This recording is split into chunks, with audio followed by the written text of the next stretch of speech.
রাদিয়াল্লাহু তাআলা আনহু মনে মনে চিন্তা করে ফিকির করে ডাক দিয়া বলতেছেন, আজ আমি দেখব কোন বেটা এই কাজটা করে যায়, কে এই কাজ করে, কে এই মহা সৌভাগ্যবান ব্যক্তি, আমার একটু দেখতেই হবে। এবার গাছের আউলিতে লুকিয়ে রইছে। হঠাৎ করে কিছুক্ষণ পরে হযরতে আবু বকর সিদ্দিক মুখটা ঢাকিয়া, মুখটা সুন্দর করে ঢাকিয়া ঝর্ণা থেকে পানির কলসি মাথায় নিয়া বুড়িমার হুজরার দিকে যাইতেছে। এবার হযরত ওমর পিছন দিক থেকে ডাক দিছে, এ যুবক, কে গো তুমি, দাঁড়াও। দাঁড়ানোর কথা বলছে কিন্তু যুবক থামে না। হযরত ওমর চিন্তা করে, আমি ওমরের ডাকে যে সাড়া দেয় না, কে সেই ব্যক্তি, একে আমার দেখতেই হয়। এই কথা বলে পিছন দিক থেকে যে পিছন দিক থেকে জামা টান দিয়ে ধরেছে। জামা টান দিয়ে যখন ধরেছে, মুখের জামা কাপড়টা যখন সরে গেছে, তাকায়া দেখে রে বাজার, দুনিয়ার আর কেউ নয়, কেউ নয়, যিনি মদিনার রাষ্ট্রনায়ক, যিনি মদিনার রাষ্ট্রনায়ক, ইসলামের প্রথম খলিফা হযরতে আবু বকর সিদ্দিক রাদিয়াল্লাহু তাআলা আনহু। قال النبي صلى الله عليه وسلم عليكم بمجالسة العلماء عليكم بمجالسة القرآن।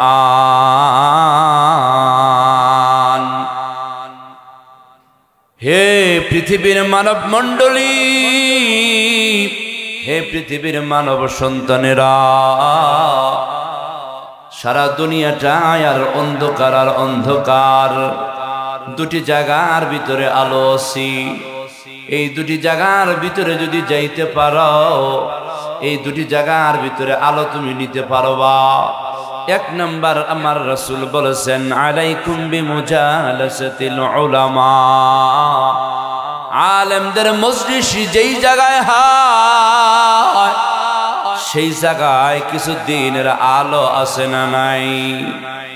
আলেমদের মজলিসের ভিতরে যাইবা, আলেমদের ভিতর থেকে কিছু রুহানিয়তের আলো পাইবা। ওই আলোতে আলোকিত কইরা আল্লাহ তোমারে জান্নাত পর্যন্ত পৌঁছে দিবি। দুনিয়ার কোন লাইটের আলো না, হাজার পাওয়ার লাইটের কোনো আলো না। ও বাজান, এটা কিসের আলো? এটা ওলামা হযরতের ভিতরে যে আল্লাহ সুবহানাহু ওয়া তাআলা ইলম দিয়েছেন, নূর দিয়েছেন। ইলম একটা নূর, এই নূর সকলের দিলের ভিতরে ঢোকে না। কথা বলেন।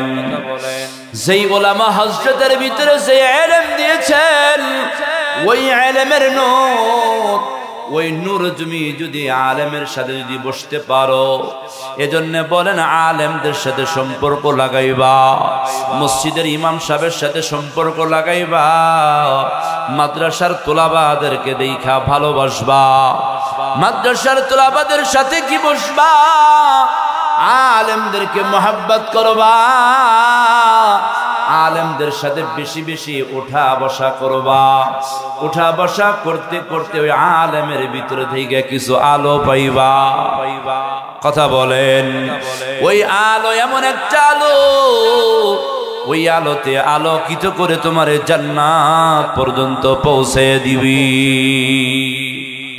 এরপরে কি, আলাইকুম বিমুজালাসাতিল কুরআন। কোরআনের মজলিস যেই জায়গায় হয়, কোরআনের মজলিস যেই জায়গায় হয়, ওই কোরআনের মজলিসে যাইবা, কোরআনের কিছু কথাবার্তা শুনবা, কোরআনের কিছু কথা আলোচনা তোমরা শুনবা। এই কোরআনের আলোচনা যত শুনবা, তত তোমার দেহের ভিতরে কি হবে?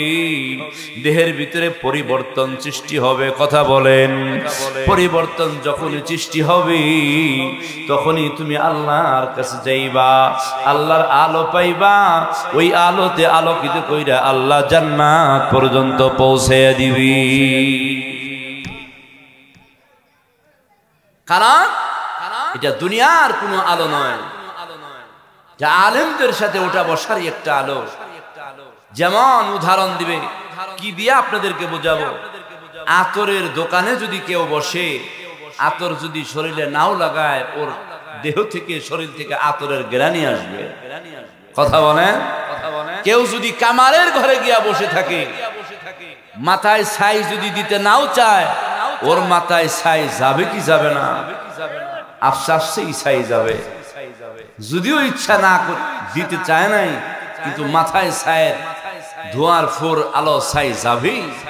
এজন্য যারা আলেমের সাথে সম্পর্ক রাখবে, মান তাশাব্বাহা বিকওমিন ফাহুয়া মিনহুম, যে জাতির সাথে সম্পর্ক রাখবে, কাল মাহশার ময়দানে ও জাতির সাথেই হাশরে উঠবে।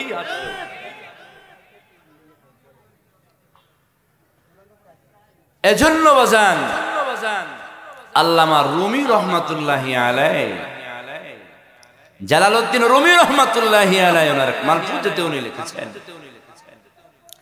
একজন বৃদ্ধ বয়োবৃদ্ধ মুরব্বী দুপুর বেলা কুফি হাতে নিয়া, কি হাতে নিয়া?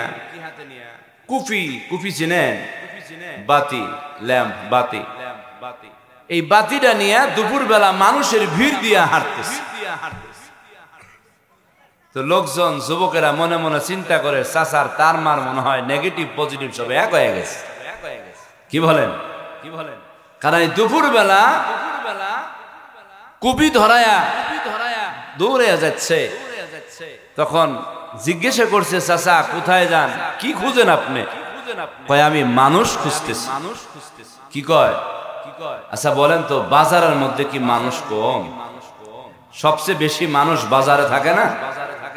অথচ বাজারের ভিতরে কুফি নিয়ে খুঁজতেছে, মানুষ খুঁজতেছে।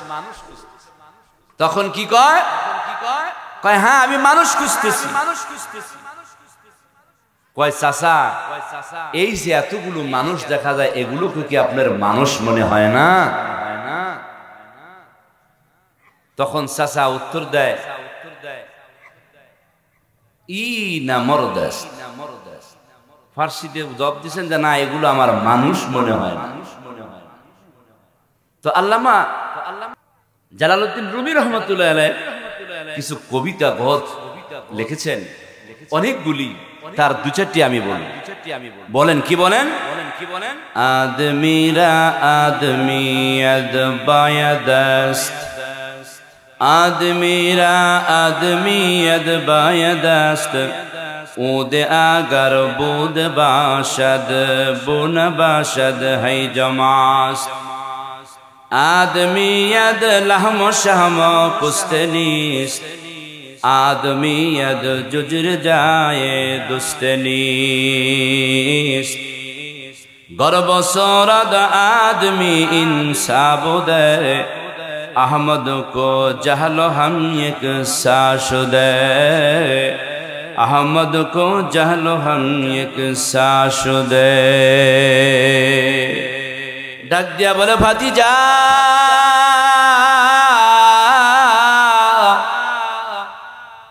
मानुष रूपे जन्म निलेई मानुष हवा जाए ना।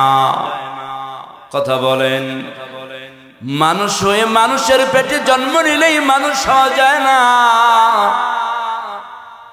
কি বলে? বলে আপনার মানুষ, আমার আপনার দুটি হাত আছে না নাই? আমার মানুষ, আমি মানুষ, আমারও দুটি হাত আছে। জানোয়ারেরও দুটি হাত আছে না নাই? জানোয়ারেরও দুটি হাত আছে। আমার দুইটি চক্ষু আছে, জানোয়ারেরও দুটি চক্ষু আছে। আমার দুটি পা আছে, জানোয়ারেরও দুটি পা আছে। ও দুনিয়াবাসী, মানুষ রূপে জন্ম নিলেই মানুষ হওয়া যায় না। বলে তারা মানুষ হবে কারা? বলে মানুষত্ব বোধ যাদের আছে তারাই মানুষ। কথা বলেন। এজন্য বলেন আল্লামা রুমি রহমাতুল্লাহ আলাইহি বলেন, এই কোরআনের ছোঁয়া যারা পাইছি, কোরআনের ছোঁয়া যাদের সাথে লাগছে, তাদের ভিতরে মানুষত্ব বোধ ফিরে আসছে, তারাই সোনার মানুষে মানুষ পরিণত হয়েছে। কথা বলেন ঠিক কিনা? চালু করে দেন, চলতি ট্রেন যদি চেন টান দেন তাতে ঝামেলা। চালু কর, চলতি ট্রেনের ট্রেন দিয়ে চান দিলে কি ট্রেন সামনে থাকে? হ্যাঁ,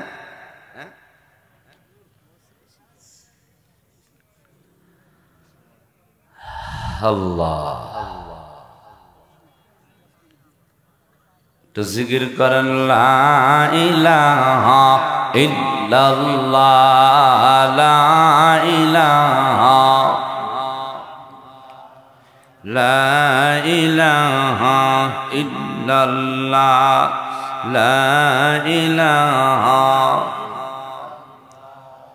লা ইলাহা ইল্লাল্লাহ, লা ইলাহা, লা ইলাহা ইল্লাল্লাহ, লা ইলাহা ইল্লাল্লাহ, লা ইলাহা ইল্লাল্লাহ, লা ইলাহা,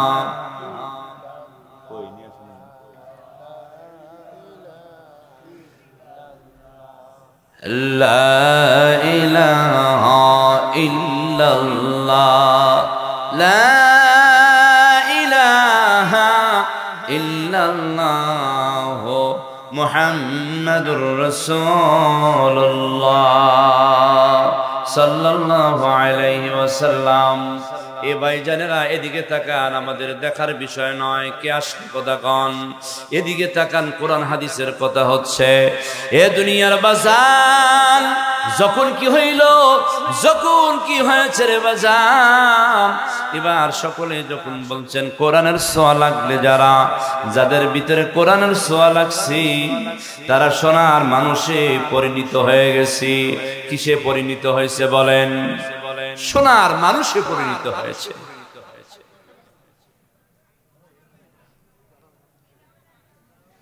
আল্লাহ ভালো আছেন? জি জি জি, চালু করে নাই পরিচালক কে?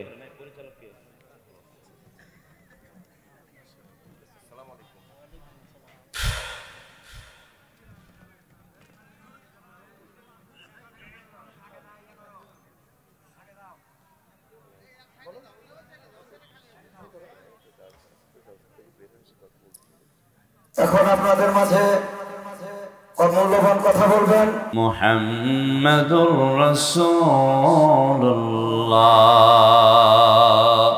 সাল্লাল্লাহু আলাইহি ওয়াসাল্লাম। আলহামদুলিল্লাহ। তো বলতেছিলাম যে কোরআনের ছোঁয়া যাদের লাগছে তারা মানুষে রূপান্তরিত হয়ে গেছে। কোরআনের ছোঁয়া পেয়ে সোনার মানুষে পরিণত হয়েছে কারা? রাসূলের সাহাবা একরাম ছিলেন যারা। কি বলেন ঠিক কিনা? হযরতে আবু বকর কোরআনের ছোঁয়া পেয়ে মানুষ হয়ে গেছেন। হযরত ওমর ইবনুল খাত্তাবের ছেলে ওমর, যে লোক বাবার বয়সের লোক চর মারতে কোনো সময় দ্বিধা করতো না, সেই খাত্তাবের ছেলে ওমর যেদিন থেকে কোরআনের ছায়াতলে এসেছে সেদিন থেকে হযরত ওমরও সোনার মানুষে পরিণত হয়ে গেছে। হযরত ওমর ইবনুল খাত্তাব ফিকির করতেছেন, চিন্তা করলেন, আমি তো আবু বকরের সাথে কোনোদিন নেক আমলে পারি না, তা আমি এমন একটা নেক আমল খুঁজবো যেটা আবু বকর করে না। যেটা কে করে না? কথা বলেন বাবা, কে করে না? আবু বকর করে। আমি যেন আল্লাহর কাছে গিয়ে বলতে পারি, আয় আল্লাহ, যে ইবাদতটা আবু বকর করে নাই সেটা আমি করেছি। এ কথা বলে পাহাড়ের গিরিপথ দিয়ে যাইতেছে। যেতে যেতে দেখে পাহাড়ের গিরিপথে একজন একটা কুঠুরি দেখা যায় ছোট। সেই কুঠুরিতে ঢুকে দেখে একজন বৃদ্ধ মা অসুস্থ বিছানায় শুয়ে আছে। এবার উনি চিন্তা করছেন যে আমি এই বৃদ্ধর খেদমত করব, অথবা এখানে এসে আবু বকর এখনো চান্স পায় নাই। তো বুড়িমাকে ডেকে ডেকে বলতেছেন, বুড়িমা, আমি আপনার খেদমত করতে প্রস্তুত হয়েছি, আপনার কি খেদমত করতে পারি মা বলেন। আপনার ঘর বাড়ি পরিষ্কার করা থেকে, পানি আনা থেকে, রুটি খানার ব্যবস্থা করা থেকে কি করতে পারি বলেন। এই সময় ডেকে ডেকে বলেন, মা ডেকে ডেকে বলেন, তোমার নাম কি? বলে, আমি খাত্তাবের ছেলে ওমর। এবার বুড়িমা ডাকতে বলেন, ওমর, আজকে আমার কোনো কাজ লাগবে না, কারণ আজকের যত কাজ আছে সকল কাজগুলো হয়ে গেছে। এবার খাত্তাবের ছেলে ওমর ডাক দিয়া জিজ্ঞাসা করেন, বুড়িমা, আপনার এই কাজটা কে করলো? আমি একটু জানবার চাই। ডাক দিয়ে বলতেছেন, না, যেই বেটা কাজ করে গেছি ওর ঠিকানা আমারে বলে নাই,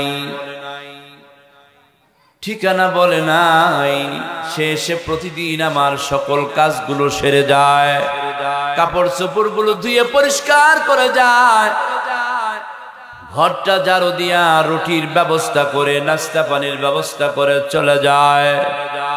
আজ উনি সব কিছু করে চলে গেছে। ওমর, আজকে লাগবে না, আগামীকাল তুমি চলে এসো।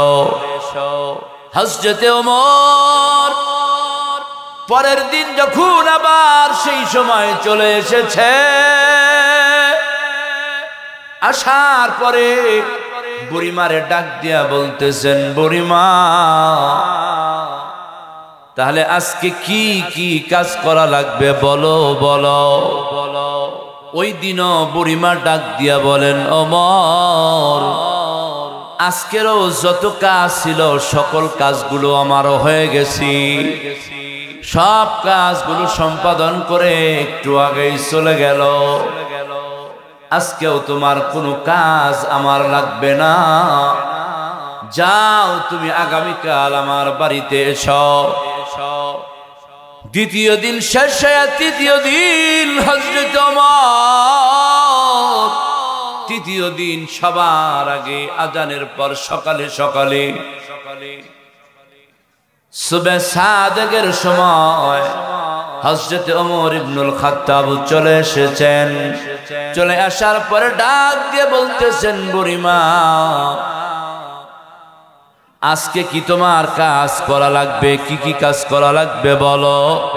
আমি ওমর তোমার কাজের জন্য প্রস্তুত আছি, তোমার খেদমতের জন্য আমি প্রস্তুত আছি গো মা। এবার বুড়িমা ডাক দিয়ে বলতেছেন, ওমর, আজকে তৃতীয় দিন হয়ে যায়, আজকেও যত কাজ আছে সকল কাজগুলো একটু আগে সম্পাদন করে সে চলে গেছে, আজকেও তোমার কোনো কাজ লাগবে না, আগামী দিন এসো। এইবার হযরত ওমর ডাক দিয়া বলে, চতুর্থ দিন আসবো ঠিকই, কিন্তু কাজের জন্য নয়, দেখি কে এই কাজ করে তাকে দেখার জন্য। কে এই কাজ করে যায় তাকে দেখার জন্য। এই কথা বলার পরে চতুর্থ দিন যখন হযরত ওমর বুড়িমার বাড়িতে চলে এসেছে, বুড়িমার বাড়িতে চলে আসার পর এইবার ডাক দিয়ে বলতেছেন, ভাই, এ ভাই, আমি আপনাদের কি দিয়ে বুঝাবো রে ভাই। হযরত ওমর ইবনুল খাত্তাব এসে ডাক দিয়ে বলতেছেন, মা, আজকে তো আর মনে হয় আসে নাই। বুড়িমা ডাক দিয়া বলে, বাবা, আজকের কাজ শেষ হয়ে গেছে, তবে ওই বেচারা এখনো যায় নাই। বাড়ির সকল কাজ ছেড়ে ঝর্ণার দিকে পানি আনতে গেছি। ঝর্ণা থেকে পানি আনতে গেছে। এইবার হযরত ওমর ইবনুল খাত্তাব রাদিয়াল্লাহু তাআলা আনহু মনে মনে চিন্তা করে ফিকির করে ডাক দিয়া বলতেছেন, আজ আমি দেখব কোন বেটা এই কাজটা করে যায়, কে এই কাজ করে, কে এই মহা সৌভাগ্যবান ব্যক্তি, আমার একটু দেখতেই হবে। এবার গাছের আউলিতে লুকিয়ে রইছে। হঠাৎ করে কিছুক্ষণ পরে হযরত আবু বকর সিদ্দিক মুখটা ঢাকিয়া, মুখটা সুন্দর করে ঢাকিয়া ঝর্ণা থেকে পানির কলসি মাথায় নিয়া বুড়িমার হুজরার দিকে যাইতেছে। এবার হযরত ওমর পিছন দিক থেকে ডাক দিছে, যুবক, কে গো তুমি, দাঁড়াও। দাঁড়ানোর কথা বলছে, কিন্তু যুবক থামে না। হযরত ওমর চিন্তা করে, আমি ওমরের ডাকে যে সাড়া দেয় না, কে সেই ব্যক্তি, একে আমার দেখতেই হয়। এই কথা বলে পিছন দিক থেকে যে পিছন দিক থেকে জামা টান দিয়ে ধরেছে। জামা টান দিয়ে যখন ধরেছে, মুখের জামা কাপড়টা যখন সরে গেছে, তাকায়া দেখে রে বাজার, দুনিয়ার আর কেউ নয়, কেউ নয়, যিনি মদিনার রাষ্ট্রনায়ক, যিনি মদিনার রাষ্ট্রনায়ক, ইসলামের প্রথম খলিফা হযরতে আবু বকর সিদ্দিক রাদিয়াল্লাহু তাআলা আনহু। এ বাবা, আমি তোমাদেরকে কি দিয়া বুঝাইব রে বাজান, যেই হযরত আবু বকর একজন রাষ্ট্রনায়ক, রাষ্ট্রপ্রধান, রাষ্ট্রপ্রধান হয়েও একটা বিধবা বুড়িমার ঘরটা ঝাড়ু দেয়, একটা বিধবা বুড়িমার কাপড়গুলো ধুয়ে দেয়, একটা বুড়িমার খানার জন্য পানিগুলো ঝর্ণা থেকে আইনা দিয়া বহন করে দিয়া যায়। কেন দিয়া যায়, কেন দিয়ে যায়? এক নাম্বার ওই আয়াত আমি পড়েছি, আল্লাহ সুবহানাহু ওয়া তাআলা হেদায়েত রাখিছেন কাদের জন্য? মুত্তাকিনদের জন্য হেদায়েত রেখেছেন, যেই কোরআন আল্লাহ পাক তার হাবিবের উপর দিয়েছেন। এই কোরআনের ছোঁয়া যারা পাইছে, তারাই এই মানুষ হয়ে গেছি। এজন্য আল্লাহ বলেন, আলিফ লাম মিম, যালিকাল কিতাবু লা রাইবা ফীহি। ইহা এমন একটি কিতাব, ইহা এমন একটি কিতাব যার ভিতরে বিন্দু পরিমাণ কোন সন্দেহ আসেনি। জোরে বলেন, সন্দেহ নাই।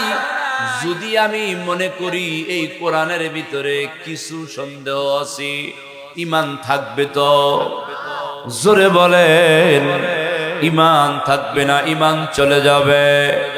লা রাইবা ফি হুদাল লিল মুত্তাকিন।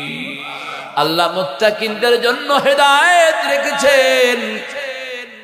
এই কোরআনের ছোঁয়া পাওয়ার পরে হযরতে আবু বকর, ওমর তারা স্বর্ণের মানুষে পরিণত হয়ে গেছে। কথা বলেন, এই কোরআন শুনছে কে? এই কোরআন আবু জেহেল শুনছেনি? কথা কয় না? আবু জেহেলও শুনছে, উতবা, সাইবা, নজর বিন হারেস আর বানে ফিল মক্কা, এই মক্কার বড় বড় লিডার, বড় বড় নেতারা আমার নবীর কণ্ঠে কোরআন না শোনা পর্যন্ত তাদের কোন জায়গায় দিন গুম হইতো না। একদিন একদিন কি করলেন? আবু জেহেল ঘরের ভিতরে বসা রাত্রি হয়ে গেছে, বিবি সাহেব ঘুমায় না। বিবি সাহেব ডাক দিয়া কয়, তুমি প্রতিদিন কই যাও জানি না বুঝি না, কত রাত্রে আসো, কোথায় যাও?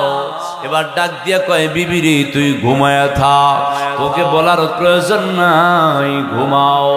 এবার বিবি যখন ঘুমায়, একটা পাতলা কম্বল হাতে নিয়া আবু জেহেল পর্যন্ত নবীর কণ্ঠে কোরআন শোনার জন্য যায় কি যায় না? নবীর কণ্ঠে কোরআন শোনার জন্য গেছে। কোরআন শোনার জন্য যখন গেছে, এ বাজান কোরআন শুনতে শুনতে সুবে সাদেক হয়ে গেছে। এইবার যখন বাড়িতে যাবে রাস্তার ভিতরে 4 জনের সাথে চোর রাস্তায় এক মুহূর্তে দেখা হয়ে গেছে। এবার ডাক দিয়া কয়, আবু জেহেল ডাক দিয়া কয়, লিডার আপনি কই গেছিলেন? কয়, আমি তো আর কোথাও না, মুহাম্মাদের কণ্ঠের কোরআন না শুনলে যে ঘুম আসে না। সেই মুহাম্মাদের কণ্ঠে কোরআন শোনার জন্য গেছিলাম।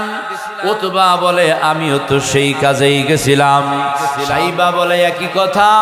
ও বাজান নজর বিন হারেস বলে একই কথা। এইবার 4 জনের কথা যখন এক হয়ে গেল, আবু জেহেল ডাক দিয়ে কয়, সারাদিন আমরা করি কোরআনের বিরোধিতা, কথা বলেন ঠিক কিনা? সারাদিন কোরআনের বিরোধিতা করি, আমরা যদি আবার কোরআনের পক্ষে যায়, কোরআনের কথা শুনি, কোরআন শুনি, এইগুলা যদি জনগণ জানে, আমাদের কি নেতাগিরি থাকব? এইবার 4 জন নেতা হাতে হাত দিয়ে ওয়াদা করেছে, বলো বলো আর কেউ আসবা না। এবার নেতারা ওয়াদা করে চলে গেছে। পরের দিন যখন রাত্রি হয়ে গেছে,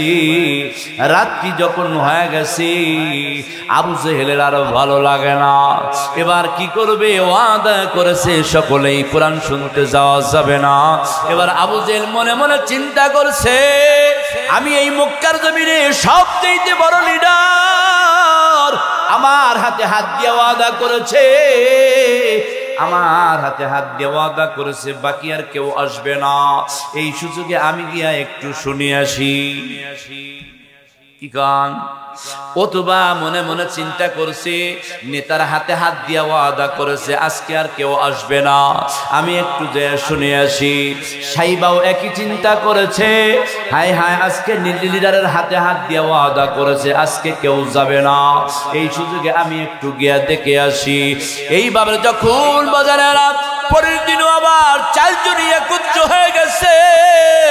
এইবার নজর বিন হারেস ছিল পরিকল্পনা মন্ত্রী। এই নজর বিন হারেস ডাক দিয়ে কয়, লিডার আপনি কই গেছিলেন? বলে, আমি তো এই কাজে গেছিলাম। বলে, তোমরা কই গেছিলা? বলে, আমরাও একই কাজে। কি কয়? আমরাও তো একই কাজে গিয়েছিলাম। নজর বিন হারেস এবার ডাক দিয়ে কয়, ও লিডার একটা কথা শুনেন, আপনি মুহাম্মাদের বিরোধিতা করেন, মুহাম্মাদের কোরআনেরও বিরোধিতা করেন, কিন্তু আপনি আবার নিজেই গিয়া কোরআন শোনেন কেন? আসলে বলেন তো, ওই যে আব্দুল্লাহর ছেলে মুহাম্মদ যে কণ্ঠে কোরআন তেলাওয়াত করে, এই কোরআনটা আসল না নকল? এবার ডাক দিয়া কয়, চতুর্দিকে তাকায়া দেখা ডাক দিয়া বলতেছেন, এ আহামুকের দল, শোনো শোনো, না রে না, আমার বাতিজা মুহাম্মদ যেই কোরআন পড়ে, এটা দুনিয়ার কোনো গ্রন্থ রচনা বলি নয়, এটা আসলে আল্লাহর ঐশী একটা কালাম। এবার ডাক দিয়ে কয়, নেতা তাহলে মানেন না কেন? কি কয়? তাহলে মানেন না কেন?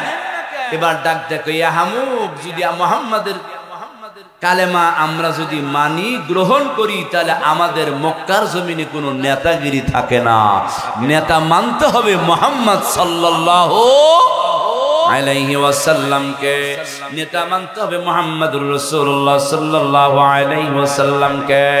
এ বাজান কোরআনের বিরোধিতা যারা করছে, এ বাজান আবু জেহেল আসেনি, কথা কান, অথবা আসেনি সাইবা, আসেনি সাইবা নাই, নজর বিন হারেস নাই।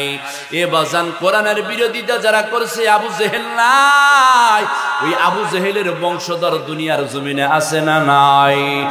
কোরআনের এই দুনিয়ার এই বাংলার জমিনে কোরআনের বিরোধিতা যারা করছে, আলেমদেরকে, অসংখ্য আলেমদেরকে যারা কারাগারের ভিতরে বইরা বইরা হাজারো আলেমের চোখের পানি কারাগার বলছে কি বলছে না? যে হাজারো শত শত আলেমদের চোখের পানি গুলা দিয়া কারাগারের ভিতরে ভাসাইছি, এই আলেমের চোখের পানির কারণে, আলেমদের চোখের পানির কারণে আমার আল্লাহ পাক রব্বুল আলামিন এমন পতন করছে, যেই আলেমের, যেই গ্রামে, যেই রাষ্ট্রে, যেই দেশে আলেমের চোখের পানি পড়ছে, ওই রাষ্ট্র থেকে নিয়া ওই রাষ্ট্রেও তার জায়গা হয় নাই, এই রাষ্ট্র থেকে মাটি দিয়ে হাইটা যাইতেও কি হয় নাই, সৌভাগ্য হয় নাই, এই মাটির জমিন থেকে উড়াইয়া এই দেশ থেকে বিতাড়িত করে দিছি। কথা বলেন ঠিক কিনা? তারা আজকের এই দেশ থেকে বিতাড়িত হয়ে গেছে না নাই? এ বাজানের জন্য ও দুনিয়ার বাজানে যে কোরআনের পাখির কথা বলে গেলেন আল্লামা দেলোয়ার হোসেন সাইদি রহমতুল্লাহি আলাইহি, কথা বলেন ঠিক কিনা? আল্লামা দেলোয়ার হোসেন সাইদি এমন একজন মানুষ ছিল বাজান, এ দেশের তাফসিরের জগতের সম্রাট ছিলেন আল্লামা দেলোয়ার হোসেন সাইদি, কথা বলেন ঠিক কিনা? তাফসিরের জগতে সর্বপ্রথম, অর্থাৎ এই তাফসিরের ভিতরে যত তাফসির গ্রন্থরা যারা আজকে যত ওলামা হযরতরা তাফসির করেন, সকল তাফসিরের সম্রাট ছিলেন যিনি, ইনি হলেন আল্লামা দেলোয়ার হোসেন সাইদি, কথা বলেন ঠিক কিনা? ওই আল্লামা দেলোয়ার হোসেন সাইদি একটা কথা বলছিলেন বাবা, কথাটা কি বলবো? আমাদের টাঙ্গাইল যাইতে যমুনা ব্রিজ আছে না নাই? যমুনা সেতু উত্তরবঙ্গের একজন মানুষ যাবে ঢাকার ভিতরে, যমুনা সেতুর উপর যখন উঠছে ডাক দিয়ে কয়, এটা কি ব্রিজ? এত বড় ব্রিজ যমুনার ভিতরে? এটা হলো বঙ্গবন্ধু সেতু। কি নাম? বঙ্গবন্ধু সেতু। এবার বেচারা ঢাকার ভিতরে যখন চলে গেছে, পল্টন ময়দানের কাছে গেছে, দেখে বিশাল এক বিল্ডিং, 24 তলা। বলে এত বড় বিল্ডিং ঢাকার শহরে, এই বিল্ডিং এর নাম কি? বলে এটা হলো বঙ্গবন্ধু এভিনিউ। কথা কয় না? এরপরে বলতেছেন রাত্রি হয়ে গেছে, রাত্রিতে যখন লাইট জ্বলতেছে, শত শত লাইট জ্বলে, এবার ডাক দিয়া বলে, এই লাইট কোথায় জ্বলে? বলে এটার নাম কি? এটার এরিয়া এত কেন? বলে এটা হলো বঙ্গবন্ধু স্টেডিয়াম। কথা কয় না? বলে এটা হলো বঙ্গবন্ধু স্টেডিয়াম। এখানে কি হয়? বলে এখানে খেলা হয়। কি হয়? এখানে খেলা হয়। এবার সেই ডাক দিয়া বলতেছেন, তাহলে তো খেলাটা একটু দেখতেই হয়। খেলা দেখতে গেছে, খেলা দেখার পরে মারপিট আছে না নাই? হার জিত আছে এবং ঝগড়া লেগে গেছে। ঝগড়া লাগার পর ইট পাটকেল দিয়ে ঢেলাঢেলি শুরু হইয়া ওই বিদেশির কপালে একটা ইটের ঢেল লাইগা কপালের সাথে সাথে কেইটা রক্ত বাহির হইয়া জাগায় কি হয়ে গেছে? সেন্সিটিভ হয়ে গেছে। এবার সেন্সিটিভ হয়ে গেছে, এই বেডারে দইরা ধরাধরি কইরা হসপিটালে নিয়ে গেছে। কোথায়? হসপিটালে নিয়ে গেছে, ট্রিটমেন্ট চলছে। ট্রিটমেন্ট চলার পর ট্রিটমেন্ট চলতেছে, যখন জ্ঞান ফিরে এসেছে, জ্ঞান ফিরে আসার পর এবার জিজ্ঞাসা করছে, আহা ভাই, আমি কোথায় আছি? আমি কোথায় আসলাম? কি অবস্থা? এমন অবস্থা কেন আমার? বলে ভাই রে, আপনি এখন বঙ্গবন্ধু হসপিটালে আছেন। কথা কয় না? কই বঙ্গবন্ধু হসপিটালে আছি। এইবার সেই বেটা ডাক দিয়া কয়, ভাই রে, তোদের কাছে আমি অনুরোধ করে মাপ চাই, আমারে তোরা চাইরা দে, না জানি একটু পরে বঙ্গবন্ধু কবরস্থানে নিয়ে যা। কথা কয় না। এজন্য আল্লামা দেলোয়ার হোসেন সাঈদীর এই বয়ানটা আছে, উনি বলতেছিলেন বাবা আমি আপনাদেরকে ওই দিকে নিচ্ছি না, এই দিকে আসেন। একজন মানুষ হইয়া যতবার তার নেতার নাম লয় অতবার যদি আল্লাহর নাম নিত ওই বেচারা একজন বড় আল্লাহওয়ালা হয়ে যাইত। কথা বলেন ঠিক কিনা? যতবার নেতার নাম নাও কতবার যদি তুমি আল্লাহর নাম লইতা তুমি একজন বড় আল্লাহওয়ালা হয়ে যাইতা। এজন্য বলি বাজান ওই আবু জেহেল অথবা সাইবা নজর বিন হারেস এই কোরআনের বিরোধিতা করছে না নাই? কোরআনের বিরোধিতা কইরা এ বাজান তোফাইল বিন আমর গাউসি, তোফাইল বিন আমর গাউসি এই বেচারা একজন শিক্ষিত সমাজ, এই আরবের ভিতরে শিক্ষিত একটা ছেলে, এই ছেলেটারে ডাক দিয়া কই বলতেছেন এ তোফাইল বিন আমর গাউসি শোনো, আব্দুল্লাহর ছেলে মুহাম্মদ, এই মুহাম্মদ যে এমন একজন জাদুঘর, এই মুহাম্মদ একজন পাগল, নাউজুবিল্লাহ বলেন। এই মুহাম্মাদের কাছে যাইবা না, এই মুহাম্মাদের কণ্ঠে কিছু শুনবা না। বলে কেন শুনবো না? বলে উনি তো একজন পাগল। তাহলে কি করব? বলে তুমি কানের ভিতরে যখন বলতে নিবে তেলাওয়াত করতে তখন কানের ভিতরে তুলা দিবা। কি কয়? কানের ভিতরে তুলা দিয়ে দিবা। এই কথা বলার পরে তোফাইল বিন আমর গাউসি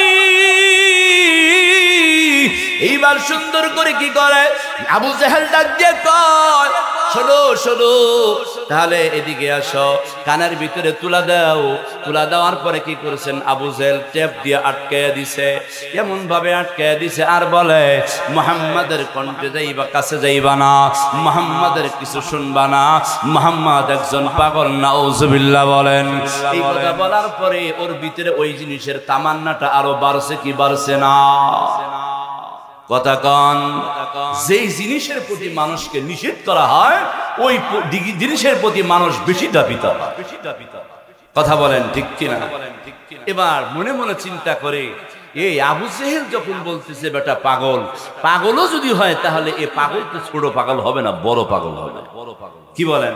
আপনাদের এই এলাকার চেয়ারম্যান, মেম্বার, মন্ত্রী, এমপি মিলা যদি কয় অমুকে একটা পাগল, অমুকে একটা পাগল, ওরা মনে মনে করবে না যে এমপি মন্ত্রীরা যার পিছে লাগছে এই লোকটা তো ছোট না, বড়। কথা কন ঠিক কিনা?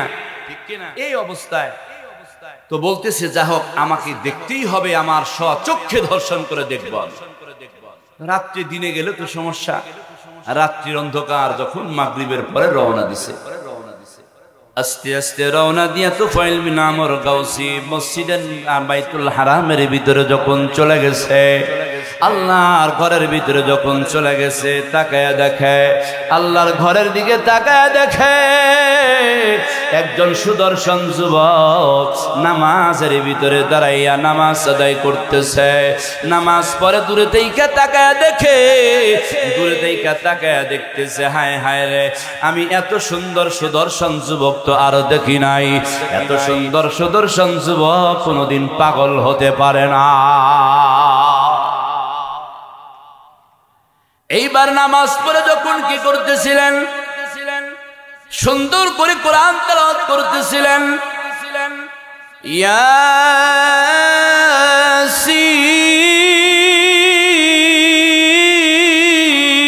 ইয়াসিন ওয়াল কুরআনিল হাকীম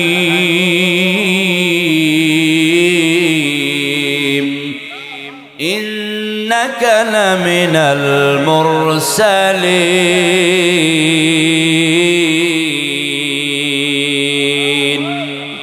এইভাবে যখন সূরা ইয়াসিন তেলাওয়াত করতেছিলেন রে বাজান, কুরআন তেলাওয়াতটা শুইনা তোফাইল বিন আমর গাউসির মনটা বড় জুড়ায় গেছে, মনটা বড় ঠান্ডা হয়ে গেছে। এত সুমধুর কণ্ঠে যারা এই তেলাওয়াত, এটা কি আমি তো বড় কবি, আমার বাপ দাদা 14 গোষ্ঠী কবি, এটা তো কোনো কবির কাব্য নয়, এটা আমারে জানতে হবে। এইবার মুহাম্মদ যখন নামাজ পড়া কোরআন তেলাওয়াত কইরা বাসার দিকে যাইতেছে, এবার তোফাইল বিন আমর গাউসী পিছনে পিছনে যায়, পিছনে পিছনে যাইয়া যখন কি করছে বাজান, যাইয়া যখন হঠাৎ করে যখন বাড়ির দরজার সামনে দাঁড়ায় আছে আমার নবী, দয়ার নবী, মায়ার নবী, পিছন দিকে তাকায়া দেখে তোফাইল বিন আমর গাউসী দাঁড়ায় আছে। আমার নবী ওরে দেখা সুন্দর একটা মুস্কি হাসি দিয়া দিছে, মুস্কি হাসি দিয়া বলে তোফাইল আসো আসো, কি জন্য আসছ? কিন্তু উনি তো কথা শোনে না, কানের ভিতরে কি দিছে, তুলা লাগায় দিছে।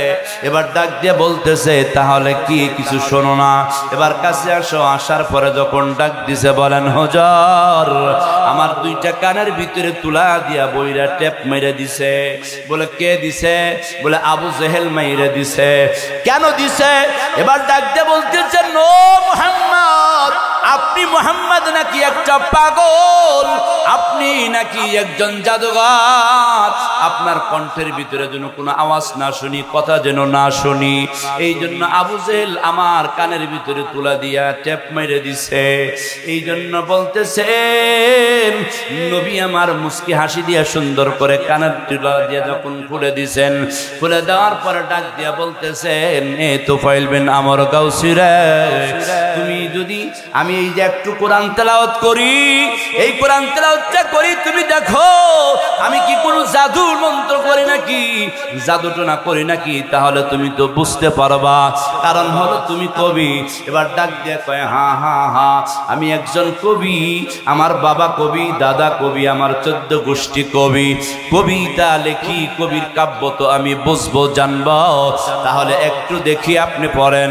যখন তেলাওয়াত করতেছেন, তেলাওয়াত করতে করতে যখন সূরা আর রহমান বলেন ওয়াল হাবদুল আসফি ওয়ার রাইহান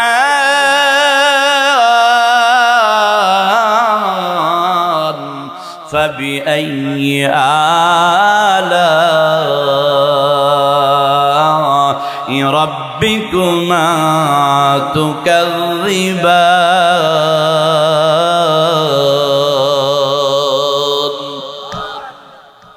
এই আয়াতটা যখন পড়ছে ফাবিআইয়ি আলা'i রাব্বিকুমা তুকাযযিবান, আল্লাহ 3.5 হাত বড়ির ভিতরে তোমার যতগুলো নিয়ামত দিয়েছেন, বলো বলো আল্লাহর কোন নিয়ামতটারে অস্বীকার করার মতো আসেনি? কোন নিয়ামতটারে অস্বীকার করতে পারবা না? না। এবার ডাক দিয়া বলেন না গো নবী, না না, আমার সকলেই কবি, এটা কবির কোনো কাব্য নয়। আপনি এত সুন্দর চেহারার মানুষ কোনোদিন পাগল হতে পারে না। ও নবী, ওই আল্লাহর কসম করে বলি, আপনার যারা পাগল কয় তারাই পাগল, আপনি পাগল না, আপনি পাগল না, আপনি পাগল না, আপনার যারা পাগল বলে তারাই পাগল।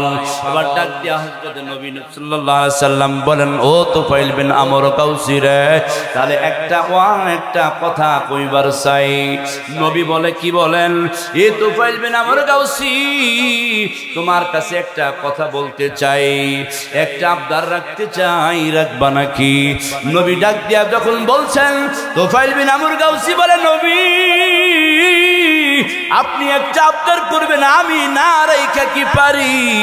বলেন গো বলেন, বলেন নবী কি আবদার বলেন।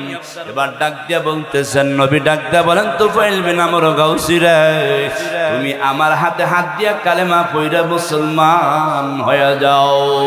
আশহাদু আল্লা ইলাহা ইল্লাল্লাহু ওয়া আশহাদু আন্না মুহাম্মাদান আবদুহু ওয়া রাসূলুহু। কালেমা পড়া কি হয় মুসলমান হয়ে যাও। এবার ডাক দিয়ে বলতেছেন হ্যাঁ হ্যাঁ নবী আর দেরি করেন না, আমার হাতে হাত দিয়া কালেমা পড়ে আমারে কালেমা পড়ে দেন, কালেমা পড়ে দেন, মুসলমান বানায় দেন। এবার কালেমা পড়া মুসলমান হয়ে যাওয়ার পরে এবার তোফাইল বিন আমর গাউসী বলেন ও নবী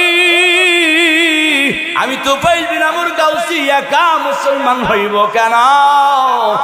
নবী গো, আমি আমার গোত্রের ভিতরে যাইতেছি, আপনি একটু কাজ করেন, আল্লাহর কাছে দোয়া করেন, আমার কাছে ভিতরে একটা কি দেন, মুজিজা দিয়ে দেন, আমার একটা চিহ্ন দিয়ে দেন, আমার এই চিহ্ন দেখলেই যেন বুঝতে পারে আমি একবারে বাপরে মুসলমান হয়েছি, আমার দেখা যেন আমার গোত্রের মানুষগুলো মুসলমান হয়ে যায়। বলে কি চাও বলো, বলো কি চাও? এবার তুফাইল বিন আমর গাউসী ডাক দিয়ে বলতেছেন, নবী গো, আপনি আল্লাহর কাছে দোয়া করেন, আমার একটা আঙ্গুল দিয়ে যেন নূর চমকাইতে থাকি। নবী যদি দোয়া করে সে দোয়া কি ফেরত দিবে? জোরে বলেন। এবার নবী বিশ্ব নবী কি করলেন? দোয়া করে বললেন, আয় আল্লাহ, তুফাইল বিন আমর গাউসী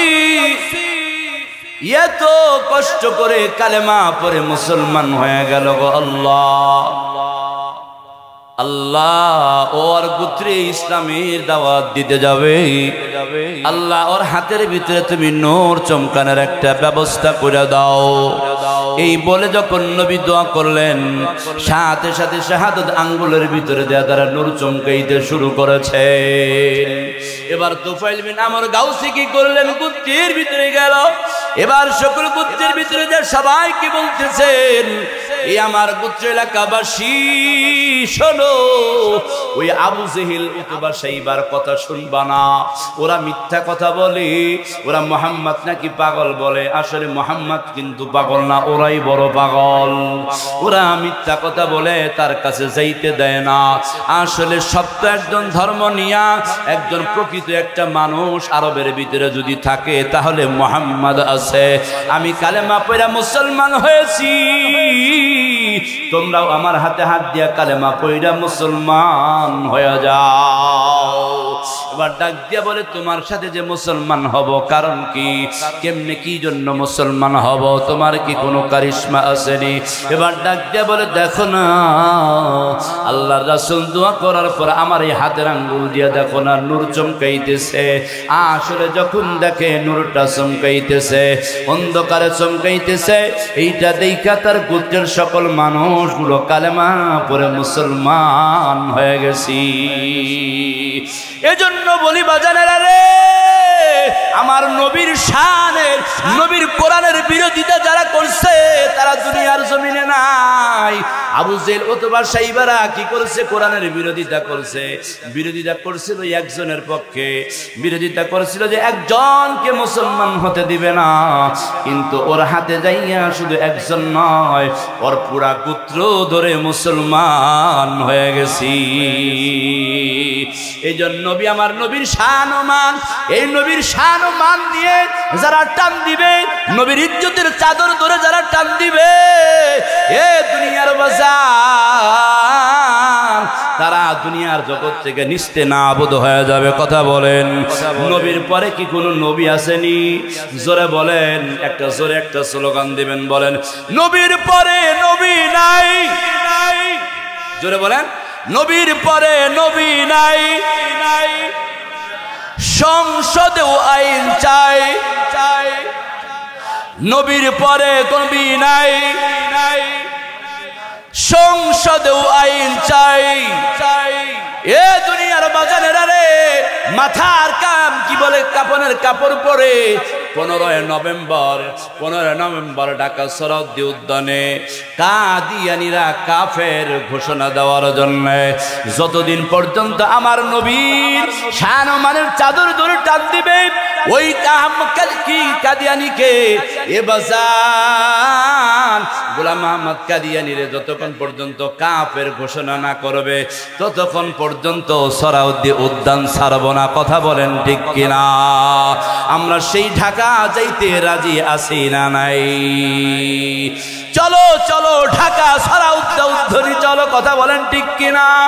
এজন্য বলি, এ দুনিয়ার বাজার, এই দুনিয়াবাসীরা আল্লাহ পাক রব্বুল ইজ্জতের কালামকে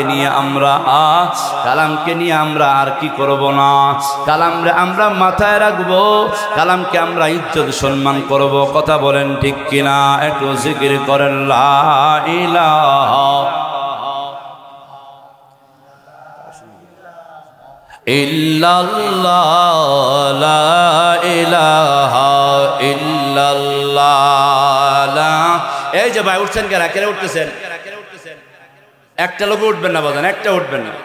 লা ইলাহা ইল্লাল্লাহ, লা ইলাহা লা ইলাহা ইল্লাল্লাহ মুহাম্মাদুর রাসূলুল্লাহ সাল্লাল্লাহু আলাইহি ওয়াসাল্লাম। তাহলে এই যে কোরআনের কথা শুনলেন, এই কোরআনের মাদ্রাসা, কথা বলেন ঠিক কিনা? এই কোরআনের মাদ্রাসা আপনারা চান? জোরে বলেন চান? এই কোরআনের মাদ্রাসা এখানে আস্তে আস্তে তিলে তিলে দাওরায়ে হাদিস পর্যন্ত পৌঁছে যাক, আপনারা সকলে চান কি চান না? যদি চান তাহলে আমাদেরকে কি করতে হবে? জান ও মাল যা আছে সব কিছু দিয়েই আমাদেরকে কি করতে হবে? হেল্প করতে হবে। কথা বলেন ঠিক কিনা? 1-এ 10, 10-এ 7 শতগুণ আল্লাহ বৃদ্ধি করে দেয়। কথা বলেন ঠিক কিনা? ছোট্ট একটা কথা বলি। হযরতে আলী রাদিয়াল্লাহু তাআলা আনহুর স্ত্রী, ওনার নাম কি? মা ফাতেমাতুজ জোহরা।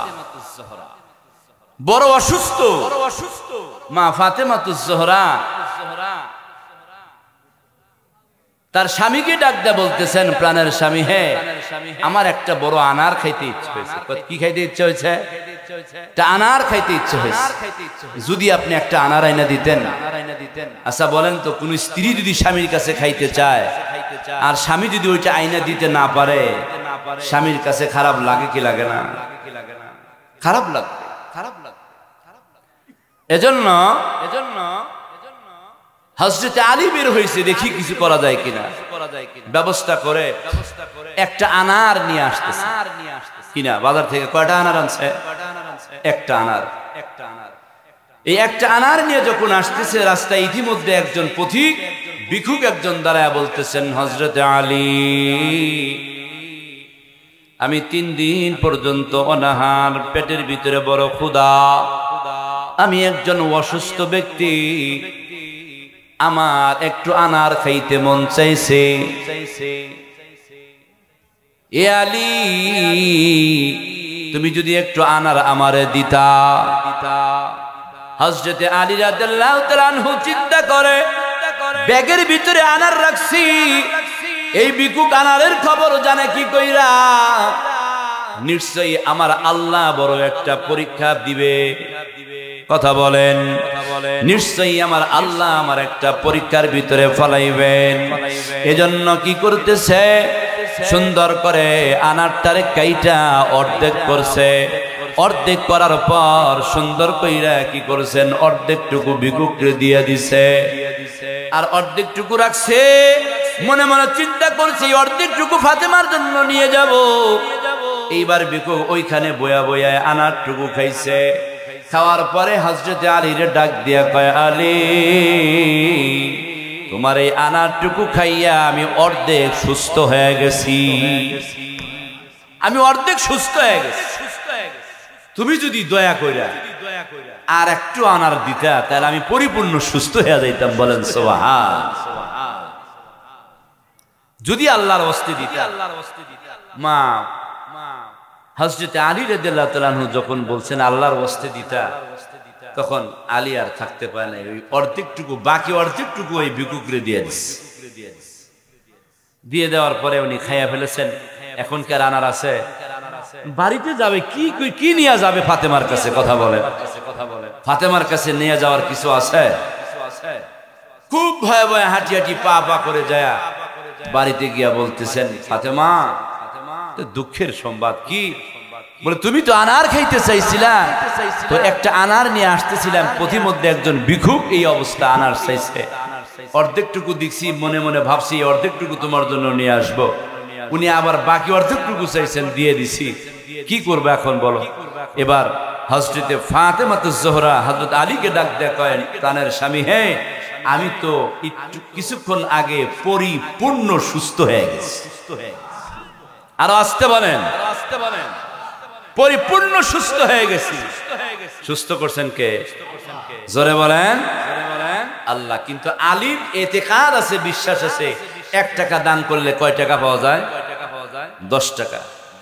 এই যে দান করছে, সাথে সাথে দেরি নাই, আল্লাহ জিবরাইলকে নবীর কাছে ওহী প্রেরণ করছেন। নবী এই যে আনার 10টা আনার দিয়া সালমান ফারসি রাদিয়াল্লাহু তাআলা আনহুরে দিয়া হযরত আলীর বাড়িতে পাঠাইছে। কারে বাড়িতে? ডাক দিয়া বলতেছেন, আলী তুমি বাড়িতে আছো নাকি? বলে হ্যাঁ। এইবার ডাক দিয়া বলতেছেন, আমি সালমান ফারসি আইছি। এবার ডাক দিয়া বলে, সালমান ফারসি কেন? এবার ডাক দিয়া বলতেছেন, ও সালমান কি জন্য আইসা? ডাক দিয়া বলতেছেন, আমার নবী পাঠাইছে তোমার জন্য হাদিয়া দিয়া। কি হাদিয়া দিছে? ডাক দিয়া বলতেছেন, তোমার জন্য এই যে আনারের একটা বক্স পাঠাইছে। যাইয়া যখন আনারটা দিছে, হযরতে আলী রাদিয়াল্লাহু তাআলা আনহু তার সামনে গুনতেছে, গুনতে গুনতে দেখে, গুইনা দেখে, এক এক করে গুইনা দেখে 9টা আনার আছে। এবার হযরতে আলী রাদিয়াল্লাহু তাআলা আনহু ডাক দিয়ে কয়, ও সালমান ধরো, এই ঝুড়িটা আমার জন্য বরাদ্দ হয় নাই, এটা কার জন্য বরাদ্দ হয়েছে তার কাছে নিয়ে যাও। আল্লাহ যদি আমার জন্যই বরাদ্দ করত, তাহলে 10টা আনারই করত। কয়টা করত? 10টা আনারই দান কি করত। এবার সালমান ফারসি ডাক দিয়ে কয়, ও আলী,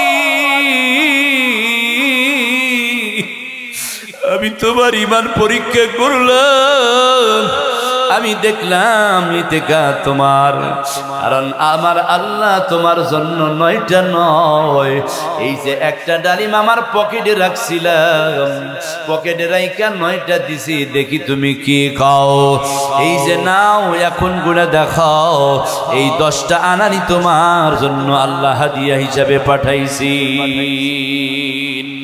এজন্য বলি বাজারেরা রে, একদিন 10টা পাওয়া যায়। কিয়ামতের ময়দানে আমি যে হাদিসটি পড়েছি বাজান, হাদিসটা যে পড়েছি বাজানেরা, আল্লাহর রাসূল বলেন, ইয়াকালু লিসাহিবিল কুরআন ইকরা ওয়ারতাকি ওয়ারাতিল কামা কুনতা তুরাতিলু ফিদ দুনিয়া ফা ইন্না মানজিলাকা ইনদা আখিরি আয়াতিন তাকরাউহা। কিয়ামতের ময়দানে হাফেজে কোরআনদেরকে ডাকবে আর বলবে, আয় সাহেবে কোরআন, আয় আয়, পড়তে থাকো আর চড়তে থাকো, পড়তে থাকো আর চড়তে থাকো। 6660 আয়াত যখন হয়ে যাবে, তালা হয়ে যাবে জান্নাতে, হাফেজ সব জান্নাতে যাইতে নিবে, যাইতে নিবে, যাইতে নিবে। হঠাৎ করে আপনাদের এই শ্যামপুরের একজন মানুষের সাথে দেখা হয়ে যাবে। দেখা হওয়ার পরে ডাক দিয়ে বলবেন, এ রে আব্দুল্লাহ, ওই আব্দুল্লাহ তুমি কই যাও? তুমি না শ্যামপুর মাযহারুল উলুম হাফিজিয়া মাদ্রাসায় পড়তা, তুমি একটা পাগড়ি নিয়ে নিছিলা আমার ওই মাদ্রাসায় থেকে, আমাদের এই টাকা পয়সা দেওয়া বোর্ডিং থেকে খানা দানা খাইয়া তুমি হাফেজ হইছো। ওই মাদ্রাসার সভাপতি ছিলাম, ওই মাদ্রাসার সেক্রেটারি আমি ছিলাম। এ বাজার, আমি তো জাহান্নামের যাত্রী হয়ে গেছি, একটু তোমার রবের কাছে দেখো, রবের কাছে দিয়ে একটু পরাম কি করতে সুপারিশ করতে পারো নাকি? এইবার ডাক দিয়ে ঘুরাইয়া যাই, আবার আল্লাহর কাছে যায় বলবে, আল্লাহ, এই যে আমাদের মাদ্রাসার সভাপতি সাহেব, এই মাদ্রাসায় পইরা আমি হাফেজ হইয়া কোরআনের প্রতি আমল কইরা জান্নাতি হইছি, অথচ এই বেটা জাহান্নামী হয়ে গেছে। আল্লাহ, এই বান্দারে তুমি একটু মাফ করে দিতে পারো না? হাফেজ কোরআনকে ডাক দিয়ে বলবে, যা যা, আমি আল্লাহ এই মুহূর্তে সভাপতিরে মাফ করে দিলাম, আমি তোরে হাই সেক্রেটারি সাহেবের মাফ করে দিলাম, এর সাথে করে নিয়ে আয়, তোমার জান্নাতে চলে যাও। এইভাবে জান্নাতে যাইতে নিবে। আবার একটু করে যাবে, আর একটু দূরে যাবে, যাওয়ার পরে বলবে কি যে আব্দুল্লাহ তুমি না ওই যে শ্যামপুর হাফিজা মাদ্রাসায় পড়ছ? বলে আমি একদিন মাদ্রাসার সাইডে যাইতে নিয়েছিলাম, হঠাৎ করে বৃষ্টি, হঠাৎ করে কি বৃষ্টি তোমাদের মাদ্রাসায় উঠছি, ওঠার পরে তাকায় দেখি ছাত্ররা কোরআনের পাখিগুলা কোরআনগুলা বুকে নিয়ে নিয়ে দাঁড়ায় রয়েছে, উপর দিয়া পানি পড়ে, টপ টপ টপ টপ করে পানি পড়ে। এজন্য আমি কি করছিলাম, দেখে বড় মায়া লাগছিল, এজন্য আমি ওই মাদ্রাসার 5 বান টিন কিনা দিছিলাম। এই টিন কিনা দেওয়ার পরে ওইখানে বয়া বয়া তোমরা কোরআন শরীফ পড়ছো। আজকে আমি আব্দুল্লাহ, আমি আব্দুল করিম, আমি জাহান্নামের যাত্রী হয়েছি বাবা। এ বাজান, আমি যেই মাদ্রাসায় টিন কিনা দেওয়ার পরে ওইখান থেকে পয়রা তোমরা হাফেজ হয়ে জান্নাতি হইছো, আমি তো জাহান্নামের যাত্রী হয়ে গেছি। আজকে তুমি যদি তোমার রবের কাছে একটু সুপারিশ করতা, তোমার সুপারিশটা হয়তো কবুল হয়ে গেত। এবার তখন ঘুরে আবার আল্লাহর কাছে যাবে, আল্লাহকে ডাকতে বলবেন আল্লাহ। আবার বান্দা বলবেন বান্দারে আবার কে নিয়ে আইছো, এ হাফেজ সাহেব আবার কি জন্য আইছো বলো। এবার ডাক দেখো আল্লাহ, এই বেচারা আমাদের মাদ্রাসায় 5 বান টিন কিনে দিছিল, এই জন্য আমি আইছি। এই বেচারা টিন কিনে দেওয়ার কারণে সেই ঘরের ভিতরে বয়া বয়া পইরা আমরা হাফেজ হয়ে কোরআন হয়েছিলাম। আজকে এই বেচারা জাহান্নামের যাত্রী হয়ে গেছে, একে রাইখে কি আমরা জান্নাতে যাইতে পারি? আমার আল্লাহ বলবেন যা যা, এর সাথে নিয়েই তোরা জান্নাতে চলে যা। এইভাবে হাফেজে কোরআন, একজন হাফেজে কোরআন 10 জন নয়, শত শত মানুষগুলো সাথে নিয়ে জান্নাতের ভিতরে চলে যাবে। বলেন সুবহান।